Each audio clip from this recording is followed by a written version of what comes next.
Hi, Scorpio Sun and Rising. Welcome to your February 2024 Astro Update. It's Raina here. And February is a month of so much activity in your house of home and family.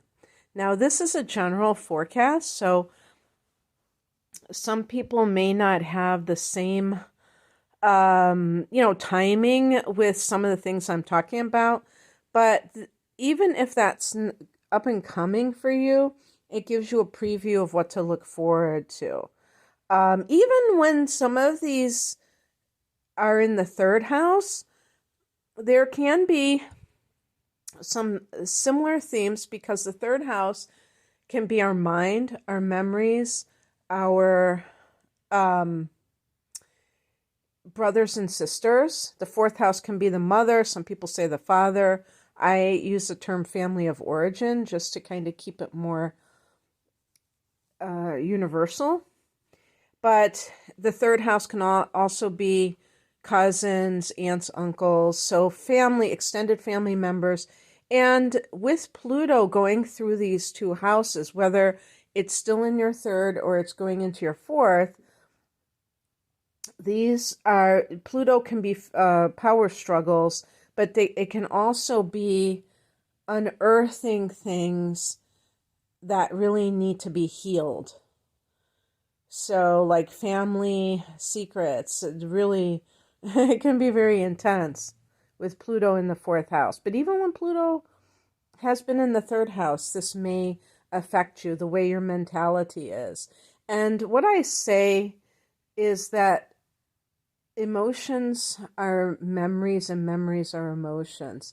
So it's a chicken and egg syndrome, which comes first. But there is definitely this link between what we think about experiences in our past and our emotions. And I feel that with Pluto in that house of the mind, the third house, Scorpio people have had to learn how to master their emotions because you are a fixed water sign. So it means that the water signs specialize in emotions, but when you're fixed, it can become very, you can become very set in your ways emotionally. So forgiveness can be a sore subject. Forgiveness is a misunderstood term as far as I'm concerned because I don't think it means forgetting. I don't think it means hanging out with that person who did something to you, but it's about not letting yourself become bitter because of something that happened to you, especially if that other person is not getting their just desserts, which you would love for them to do, because there can be a vengeful spirit sometimes with Scorpio, especially the lower nature of Scorpio, of like that person has to get their karmic payback.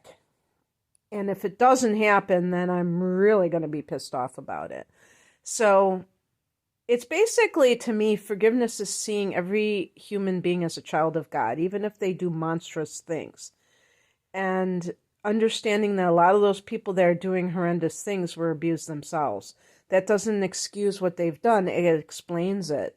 And by explaining it, we can transcend the need to wallow in judgment about what somebody else is doing or not doing that you think is inappropriate. So anyway, these are very heady and heavy subject matters, and so expect more of the same. This could be a very emotional month for Scorpios, like you really need it. But this month features your fourth house, which is Aquarius, and that's the house of home and family. So the sun is already there. I'm recording this mid-month of January, so it's up and coming for you.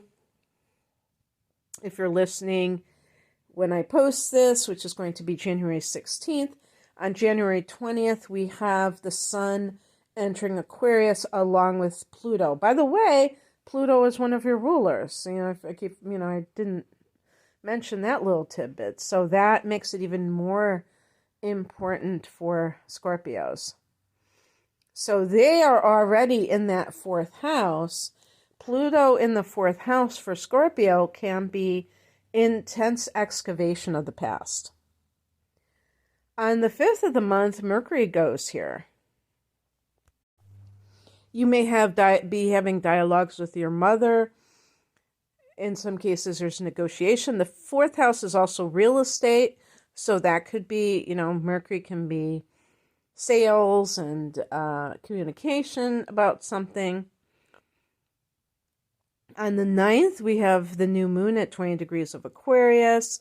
So new developments with any kind of real estate matter or dealings with your mother or your father.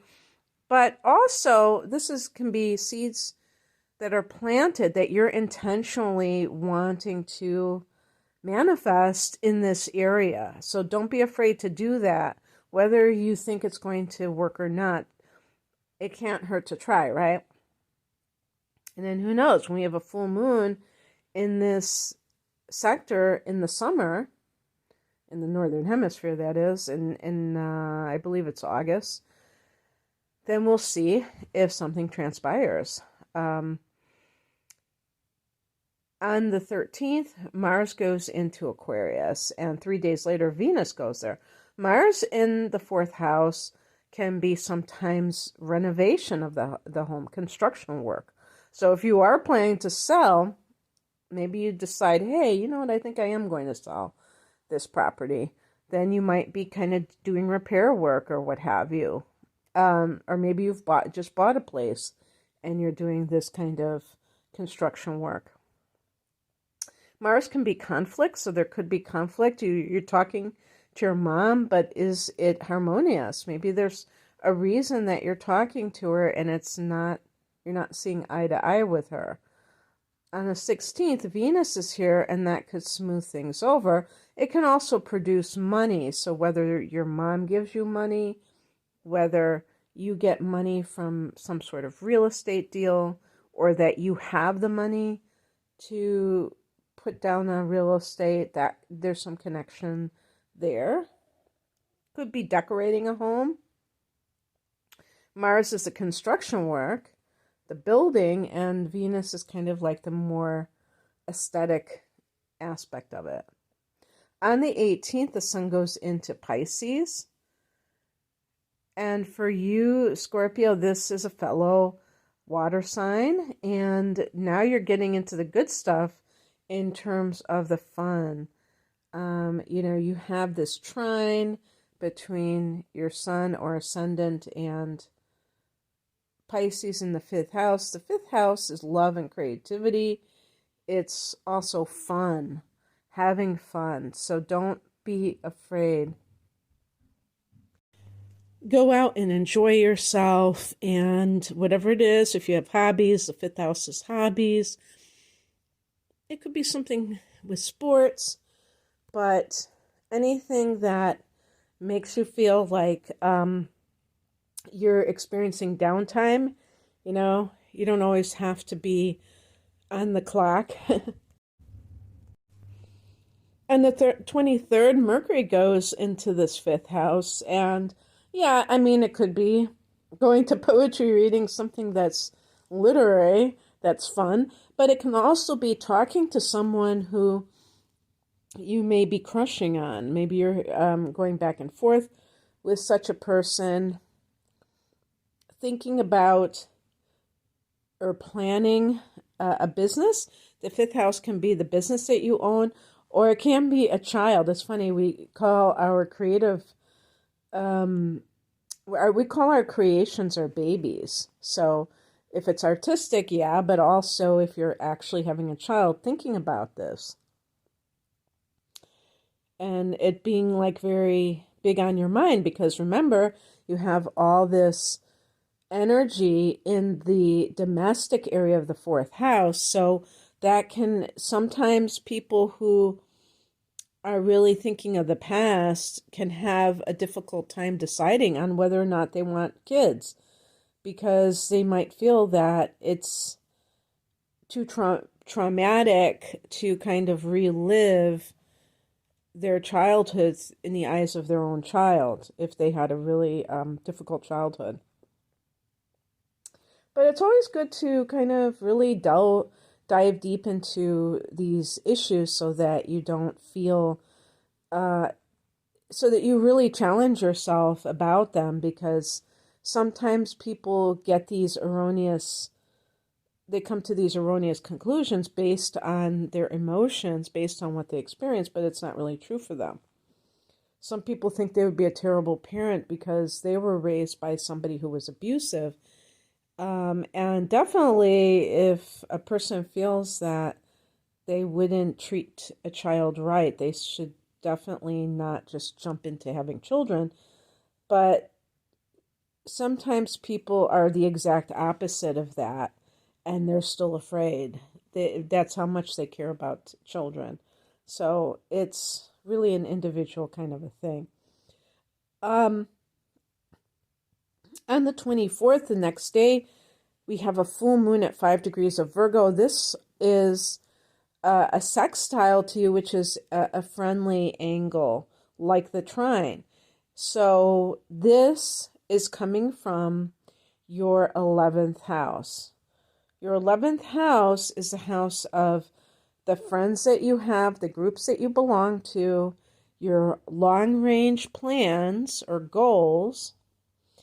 And it's also the house of gains. So there could be some benefit financially at the end of the last week of February that has to do with the money that you are earning.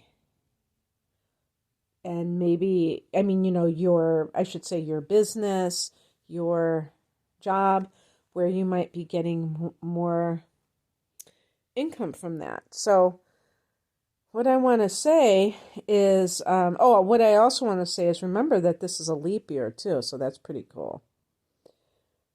Okay, Scorpio, sounds like you're going to be really sentimental even, because the fourth house dealing with the past can also make us sentimental, because we think about all the things that we loved that are no longer in our life. And it's always good sometimes to have that little period of nostalgia, so enjoy it while it lasts. And I hope you have a great month. If you would like a private reading, I have some package deals, including my deep dive reading, perfect for Scorpios, the deep part, an hour of natal chart analysis, an hour of transits for a special price. And I also have that plus a full-length tarot reading for a special price called the Whole Enchilada. I have standalone readings, love, career, and natal chart, and transits.